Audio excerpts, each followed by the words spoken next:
In this video, I'm going to talk about different myths which people have during getting a US visa. Now, there are many things which people say before you go to your interview for your visa, that there are certain things which you need to take care of. What are all the beliefs, that everything we are going to discuss right now, that all the myths or disbelief that are for US visa. Now, the first myth is visa chances differ in a different consulate. So, suppose you are going to Mumbai and there is a Chennai consulate, then one person goes to Mumbai, and if he is rejected due to certain reason, then he will be telling in a group of friends that my visa was rejected at this place. Now the other friend also goes to the same consulate and he also get rejected for some reason. Then it it it becomes a myth, a disbelief that don't go to this consulate because this consulate is rejecting visas, but that's not true. And there is no consulate like in which they will be rejecting visa as compared to the other one. It's completely dependent on your profile, on your all the selections of the university, or how you perform at the visa interview. Now the second myth is there are, if you apply visa earlier, then you have more chances of getting it accepted. That is not true. Whether you apply 3 months before or you apply 6 months before, that is not going to affect any of your visa selection or visa acceptance rate. Now, only benefit of applying early is that you get more time to select university, more time to plan out your future, how you're going to get there, more time to get the tickets, the flight tickets which you will be booking. But other than that, I have friends who have got their visa 3 months before, or when it was very short time for them to start the university. So that is completely untrue. The third myth is having family in US.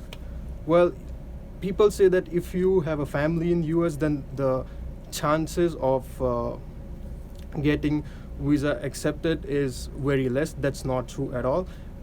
It always depends on why are you going to US. So suppose if you're going for your studies, then it doesn't matter if you have a family or not.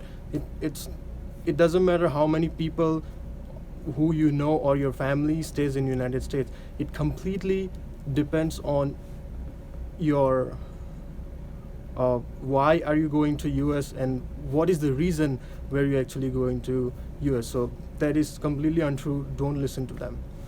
Then the fourth myth is multiple GRE TOEFL score will hurt the application.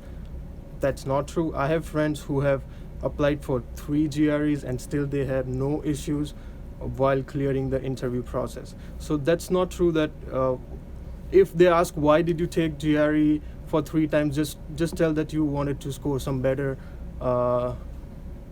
score so that you can get to another different, more better university. But generally those questions are not asked in the visa interview. And the fifth myth is interviewer mood might affect your acceptance rate. Now that's completely untrue, because the US visa consulate professionals are not at all biased to anyone, and their mood does not affect your application. There might be something which you might be missing, or they might be questioning like why are you not that serious to go to US for your studies. But this moods and everything, that is completely untrue, and it does not affect your visa application process. So if someone tells you that, please don't believe. The sixth myth is telling that you are going to work after you graduate. Well, it's completely fine to explain to them that you are going to work after your graduation, because you are getting your OPT, which is for 1 year, and after that 3 years. So it's completely fine to tell that you are going to work after your graduation. It is believed that F1 student visa is for getting your education and graduation, but after graduation US itself gives you opportunity to work here, and explore your career by implementing what you studied there. So there is nothing wrong in saying that you are going to work after your graduation. Mm, the seventh myth is previous. If you went to previous visa interviews and if it was rejected, then it will be a problem. Okay, so here there is a catch.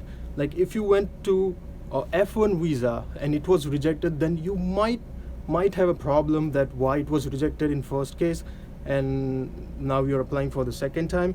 But if you applied for a tourist visa and it was rejected, then there is no need to panic because it was a completely different type of visa, and it's not going to affect your F1 student visa process.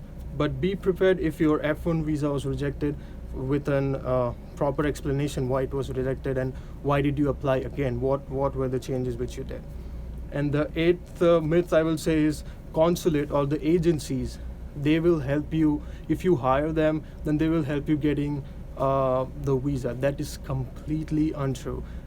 I will rather say that there is a chance that it might be rejected. I'm not even kidding, because those people like the consulate and agencies might have tie-ups with the universities, but there is nothing in the US that it is linked with anything, and in US universities there is nothing which ties up between US universities and Indian agencies or consultancies. That's not true here. Everything is very professional and it goes step by step. So don't listen to them if the agencies try to convince you and put you in a trap.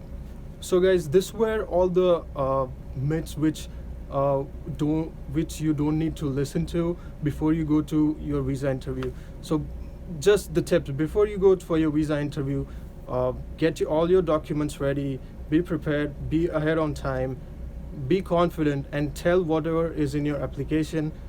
You don't need to panic. Just go there and talk to them as a normal person. And if you're uncomfortable wearing formals, because formals we usually wear while it's an interview process or it's some important occasion. So if you are not confident in formal, just go in a normal clothes. That is another myth, that if you go in formal clothes then only your visa will be accepted. That's completely untrue. Go in normal clothes and be yourself. Just say why did you apply, why are you going, and everything. I'll be making another video on what are the other questions that the consulate might ask you while your visa process. So that's it for this video. I hope you all like it, and I'll see you in the next one.